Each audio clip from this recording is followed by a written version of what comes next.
પાલનપુરના કાણોદરમાંથી શંકાસ્પદ ઘી ઝડપાવાને લઈને મોટો ખુલાસો 2023માં પણ ફૂડ વિભાગે કાર્યવાહી કરી લીધેલા સેમ્પલ થયા ફેલ 15 લાખનો જથ્થો કરાયો તો સીલ।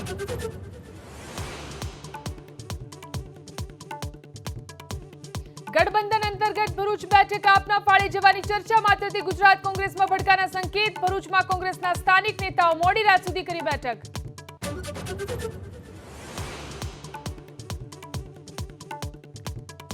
જૂની પેન્શન યોજના સહિતની માંગને લઈ ગાંધીનગરમાં સરકારી કર્મચારીઓના ધરણા। રાજ્ય સંયુક્ત કર્મચારી મોરચાના વિરોધને લઈ મોટી સંખ્યામાં કર્મચારીઓ ધરણામાં જોડાયા।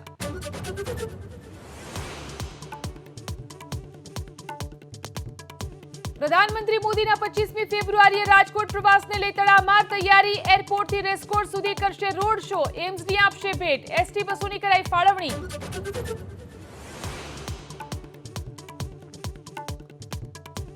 દિલ્હી પોલીસે એરફોર્સના નકલી વિંગ કમાન્ડરની કરી ધરપકડ। નકલી ઓળખપત્ર સાથે પાલમ એરફોર્સ સ્ટેશનમાં ઘૂસવાનો કર્યો હતો પ્રયાસ। વિનાયક નામના આરોપી સાથે મળ્યા 5 નકલી ઓળખપત્ર।